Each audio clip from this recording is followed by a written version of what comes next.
Laxatives అంటే ఏంటి? ఇవి ఎన్ని రకాలు? ఇవి ఎప్పుడు అవసరం?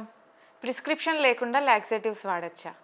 This is doctor Sushma Peruri, colorectal surgeon. So laxatives అంటే ఏంటంటే మన మోషన్ని ఫ్రీగా ఏ ఇబ్బంది లేకుండా పాస్ చేసేటట్టు చేసేవే లాక్సేటివ్స్ అంటాం. సో ఇందులో చాలా రకాలు ఉంటాయి. జనరల్గా లాక్సేటివ్స్ అనేవి ఎప్పుడు ఇస్తామంటే మనం డైటరీ మోడిఫికేషన్స్ అన్నీ చేసి లైఫ్ స్టైల్ మోడిఫికేషన్స్ చేసిన తర్వాత కూడా కాన్స్టిపేషన్ కరెక్ట్ అవ్వట్లేదు అంటే అప్పుడు లాక్సేటివ్స్ ఇస్తాం. ప్రెగ్నెన్సీలో కూడా కాన్స్టిపేషన్ కామన్ కాబట్టి ప్రెగ్నెన్సీ అండ్ పోస్ట్ డెలివరీ అప్పుడు కూడా లాక్సేటివ్స్ ఇస్తాం. సర్జరీ చేసిన తర్వాత మన కడుపులో ప్రెషర్ పెరగకూడదు కాబట్టి కాన్స్టిపేషన్ అది లేకుండా స్ట్రెయిన్ లేకుండా స్టూల్ ఫ్రీగా పాస్ అయిపోవాలి కాబట్టి కొన్ని సర్జరీస్ తర్వాత కూడా ఈ లాక్సేటివ్స్ అనేది ఇస్తాం.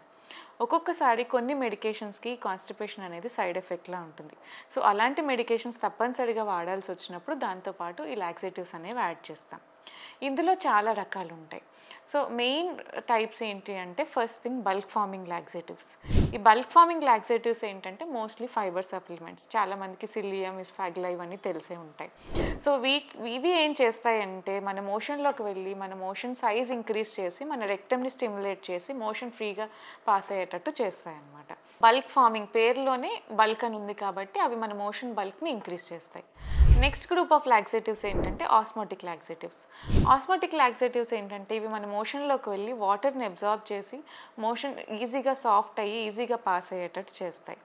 నెక్స్ట్ థింగ్ ఏంటంటే స్టిమ్యులెంట్ లాక్సేటివ్. కొంతమందికి పేగులో కదలికలు తగ్గిపోవడం వల్ల కూడా ఈ కాన్స్టిపేషన్ అనేది చాలా ఎక్కువగా చూస్తూ ఉంటాం. సో అలాంటి వాళ్ళకి ఈ స్టిమ్యులెంట్ లాక్సేటివ్స్ అనేవి ఇస్తూ ఉంటాం. ఇంకా వేరే లాక్సేటివ్స్ ఏంటంటే స్టూల్ సాఫ్ట్నర్స్ అండ్ లూబ్రికెంట్స్ లాంటివి కూడా ఉంటాయి. ఇవి కూడా కొంచెం మోషన్ ఈజీగా పాస్ అయ్యేటట్టు చేస్తూ ఉంటాయి అన్నమాట. సో ఇందులో ఈచ్ లాక్సేటివ్కి డిఫరెంట్ యాక్షన్ ఉంది కాబట్టి ప్రాపర్ ఇండికేషన్ అనేది ఉంటుంది ప్రతి లాక్సేటివ్కి. చాలామంది మోషన్ ఫ్రీ అవ్వట్లేదు అనగానే నియరెస్ట్ ఫార్మసీకి వెళ్ళిపోయి వాళ్ళకి నచ్చిన లాక్సేటివ్ సిరప్ కొనుక్కొని ఇయర్స్ టుగెదర్ వాడుతూ ఉంటారు. సో ఇలా ప్రతి లాక్సేటివ్ ప్రిస్క్రిప్షన్ లేకుండా వాడటం సేఫ్ కాదు. కొన్ని లాక్సేటివ్స్కి హ్యాబిట్ ఫార్మింగ్ అంటే అది లేకపోతే నాకు మోషన్ అవ్వదనే హ్యాబిట్ అయిపోతుంది.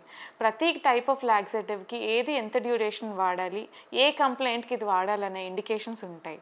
సో ఎవరికైనా కాన్స్టిపేషన్ ఉంది అంటే ఫస్ట్ ప్రాపర్ ఎక్స్పర్ట్ కన్సల్టేషన్ తీసుకొని ప్రిస్క్రిప్షన్ మీదే ఈ లాక్సేటివ్స్ వాడండి. అండ్ కొన్నిసార్లు ఈ లాక్సేటివ్స్ అనేవి స్వీట్గా ఉండటం వల్ల డయాబెటిక్స్ వాడకూడదేమో అని కూడా డౌట్ వస్తుంటుంది. స్వీట్గా ఉన్నా సరే కొన్ని లాక్సేటివ్స్ షుగర్ ఫ్రీ ఉంటాయి. కొన్ని లాక్సేటివ్స్ ఎలా ఉన్నా సరే డయాబెటిక్స్లో షుగర్ని పెంచేస్తూ ఉంటాయి. సో ఇలా ప్రాపర్ డాక్టర్ కన్సల్టేషన్ లేకుండా ఎవ్వరూ లాక్సేటివ్స్ వాడకూడదు.